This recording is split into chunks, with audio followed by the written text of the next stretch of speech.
अस्सलाम वालेकुम नाज़रीन, मैं मोहम्मद असलम हुसैन सियासत की खबरों में आप सबका इस्तकबाल करता हूँ।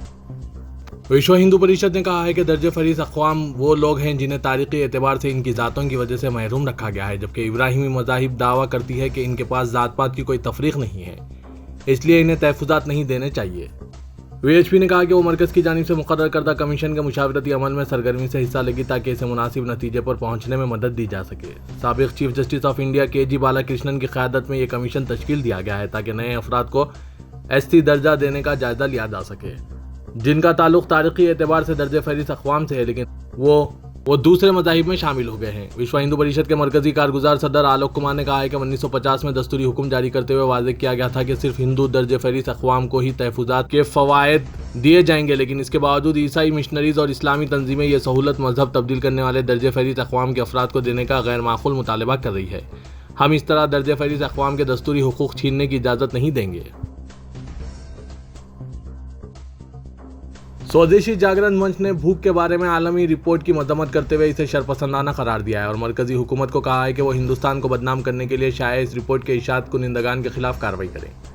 भूख के आलमी अशारिया में हिंदुस्तान 121 मुल्कों में 107वें मुकाम पर है और वो जनूबी एशिया के अपने पड़ोसियों से पीछे है। बच्चों को तग़ज़िया की फराहमी के मामले में हिंदुस्तान का रिकॉर्ड सबसे बदतरीन है और बच्चों को ज़ाया करने की शरह 19% रिकॉर्ड की गई है, जो दुनिया की सबसे ज़्यादा शरह है। आरएसएस से ताल्लुक़ रखने वाली तंजीम ने रिपोर्ट पर रद्दअमल ज़ाहिर करते हुए कहा कि ये रिपोर्ट हक़ाइक़ के मग़ायर है, इसमें न सिर्फ खामियां हैं बल्कि ये मज़ाक़ है। कांग्रेस लीडर राहुल गांधी ने भूख से मुतालिक आलमी रिपोर्ट में हिंदुस्तान के 107वें मुकाम पर मरकजी हुकूमत को तनकीद का निशाना बनाया और सवाल किया कि आखिर कब तक बीजेपी और आरएसएस आवाम को हक़ाइक़ से गुमराह करते हुए हिंदुस्तान को कमज़ोर करते रहेंगे। राहुल गांधी ने एक ट्वीट में कहा कि हिंदुस्तान भूख और तग़ज़िया की कमी के मामले में 121 मुल्कों में 107वें मुकाम पर है। अब वज़ीर-ए-आज़म और इनके वज़रा क्या कहेंगे? भूख हिंदुस्तान में नहीं बढ़ रही है या दीगर मुल्कों में लोग भूख महसूस नहीं कर रहे हैं? आखिर कब तक बीजेपी और आरएसएस हक़ाइक़ से अवाम को गुमराह करते हुए हिंदुस्तान को कमज़ोर करेंगे? बीजेपी सदर जेपी नड्डा ने इल्ज़ाम लगाया कि दिल्ली में आम आदमी पार्टी हुकूमत स्कैम्स का दूसरा नाम बन गई है और इसने कांग्रेस के करप्शन के रिकॉर्ड को तोड़ दिया है। इस पर रद्दअमल ज़ाहिर करते हुए आम आदमी पार्टी ने कहा कि म्युनिसिपल कॉरपोरेशन ऑफ दिल्ली में बीजेपी की 15 साला मियाद गलत हुक्मरानी और बद इंतज़ामी से इबारत है और नड्डा के पास बोलने के लिए कोई कारनामा नहीं है। जेपी नड्डा ने कहा कि बीजेपी दिल्ली के बल्दी इंतखाबात में आम आदमी पार्टी को रोन देगी और इसके बाद दिल्ली के असेंबली इंतखाबात में इसे शिकस्त देगी। जेपी नड्डा ने बल्दी इंतखाबात से कबल रामलीला मैदान पर बीजेपी के मंच पर मैशूर सम्मेलन से खिताब करते हुए ये बात कही। बल्दी इंतखाबात दिसंबर में मुतवक्किह है।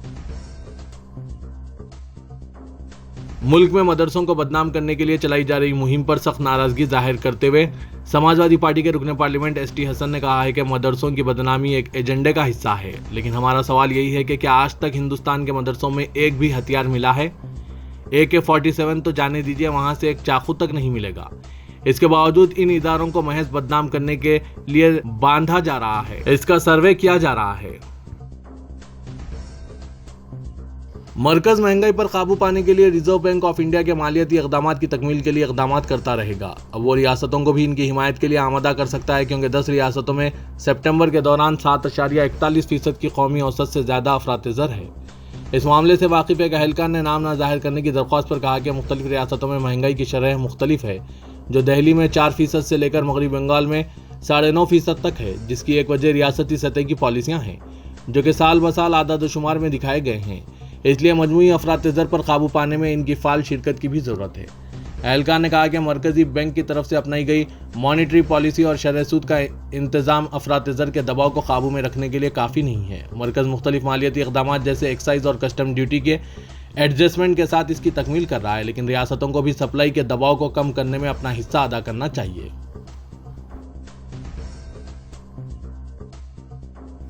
शुमाली बिहार के इस टाउन की एक कॉलेज तालिबा ने इल्ज़ाम आयद किया है कि इतवार के दिन इम्तिहान के दौरान हिजाब निकालने से इनकार पर एक मर्द टीचर ने इसके साथ काबिल एतजाज़ रिमार्क्स किए हैं।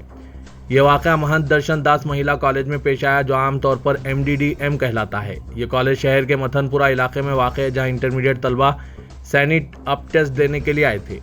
फाइनल यानी इम्तिहान के लिए ये टेस्ट पास करना ज़रूरी होता है। कॉलेज प्रिंसिपल डॉक्टर कोन्नोपिडिया ने कहा कि लड़की को हिजाब पहनने से रोका नहीं गया, इससे सिर्फ इतना कहा गया कि वो अपने कान दिखाए, क्योंकि ब्लूटूथ डिवाइस लाने का अंदेशा होता है। Station house officer Mathanpura station Shrikant Sinha ने कहा कि तनाज़ा टेस्ट शुरू होते ही बर्पा हो गया। हमने दोनों को समझा दिया और इम्तिहान पुरअमन तरीके से हो गया। फिलहाल ना तो केस दर्ज करना जरूरी है और ना इलाके में जायद फोर्स की तैनाती, लेकिन हम सूरत हाल पर नजर रखे हुए हैं। प्रिंसिपल ने कहा कि हिजाब सरे से कोई मसला ही नहीं है। कई तलबा मोबाइल लेकर आए थे जो नहीं लाना चाहिए। इस लड़की से भी कहा गया कि वो अपना हैंडसेट एग्जाम हॉल के बाहर रख कर आए। लड़की से सिर्फ कान दिखाने को कहा गया क्योंकि ये देखना जरूरी होता है कि कहीं इसमें ब्लूटूथ डिवाइस तो नहीं लगा हुआ है। सीनियर कांग्रेस लीडर मल्लिकार्जुन खड़गे ने कहा है कि इन्हें पार्टी के उमूर चलाने में गांधी खानदान की ताईद और मशवरे लेने में कोई शर्म महसूस नहीं होगी। उन्होंने कहा कि गांधी खानदान के अरकान ने काफी जद्दोजहद की और पार्टी को मजबूत किया।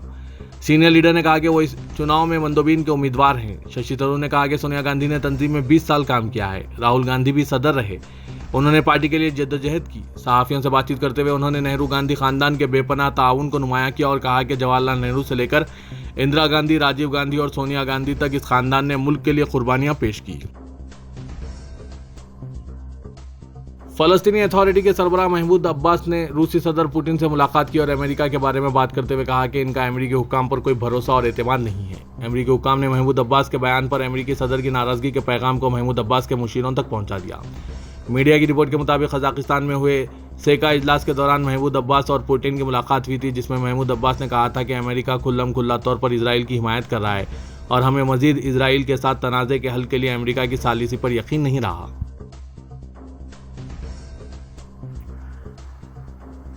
तेलंगाना के हल्के असेंबली मोंगोड़ के ज़मीनी इंतखाब की मुहिम इंतहाई उरूज पर पहुंच चुकी है। यहाँ हर जमात कामयाबी के लिए एड़ी चोटी का जोर लगा रही है। जात पात की असास पर वोट हासिल करने के भी मंसूबे बन रहे हैं। ताहम इस हल्के में 3 अहम तबकात हैं जिनके वोट किसी भी पार्टी के लिए फैसलाकुन और अहमियत के हामिल होते हैं। इनमें गौड़ बरादरी, पद्माशाली बरादरी और यादव बरादरी शामिल हैं। ज़मीनी इंतखाब में हिस्सा लेने वाली तमाम बड़ी जमातें इन तबकात के वोट पर तवज्जो किए हुए हैं। मोंगुड़ के जुमला वोटों में इन तीनों तबकात के वोट 1 लाख के करीब है। पद्माशाली के वोट 40,000, यादव तबके के वोट 35,000 और गौड़ तबके के वोट 30,000 से ज़्यादा पाए जाते हैं। हल्के मोंगुड़ में जुमला वोट 2,41,000 है। कहा जा रहा है कि ज़मीनी इंतखाब में मुकाबला करने वाले तमाम उम्मीदवारों के लिए इन तीनों तबकात के वोट अहमियत के हामिल हैं। इनके वोट हासिल करने इन बरादरियों के बाअसर अफराद की आवभगत शुरू हो चुकी है। शहर हैदराबाद के मुजाफात में मलकम चेरू के करीब वाक़ कुतुबशाही मस्जिद की हिसार को तोड़कर शरपसंद अनासिर ने वहां पूजा पाठ किया और मूर्ति नस्ब कर दी। इस वाक़े के बाद इलाके में कशीदगी फैल गई और कुछ ही देर में सैकड़ों अवाम वहां पहुंच गए। तफसीलात के मुताबिक इतवार की सुबह 10:30 बजे 100-150 अफराद पर मुश्तमिल शरपसंद अनासिर के एक ग्रुप ने, जिसमें ख़वातीन भी शामिल थी, कदीम मस्जिद कुतुबशाही की हिसार को तोड़कर अंदर दाखिल हुए और पूजा पाठ शुरू कर दी।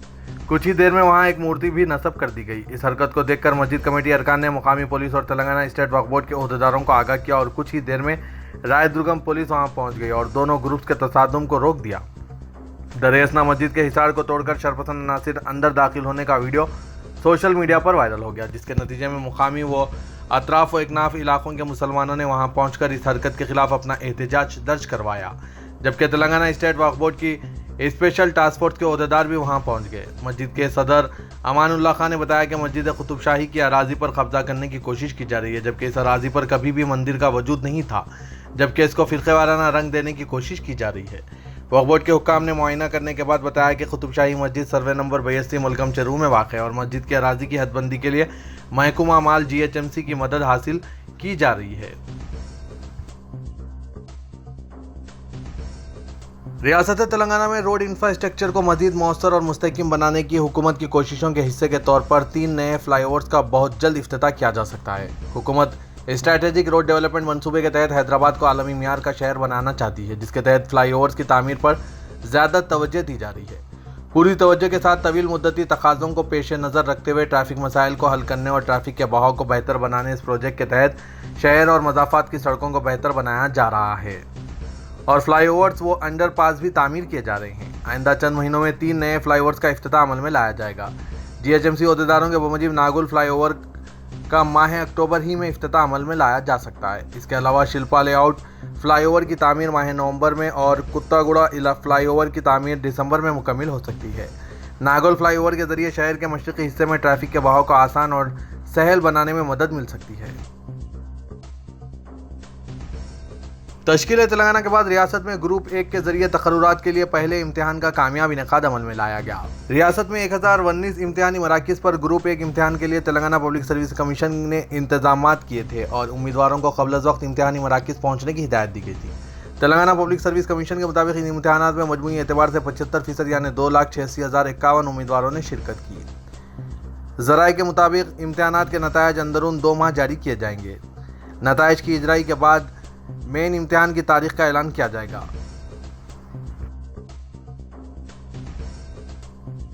शहर के आईटी कॉरिडोर के इलाके में मकानात के किरायों में मुसलसिल इजाफा वहां रहने वाले अफराद के लिए परेशानियों का बास बनता जा रहा है। कहा गया है कि आईटी कॉरिडोर और अतराफ के इलाकों में किराए में 10 से 25% इजाफा होता जा रहा है। कोरोना वबा के बाद से यहाँ रिहायशी फ्लैट्स और मकानात के मेंटेनेंस में भी इजाफा हो गया है। कुछ अफराद का कहना है कि मालिकीन जायदाद पहले से कोई इत्तला दिए बगैर या किसी मुआहदे के बगैर ही किरायों में इजाफा करते जा रहे हैं।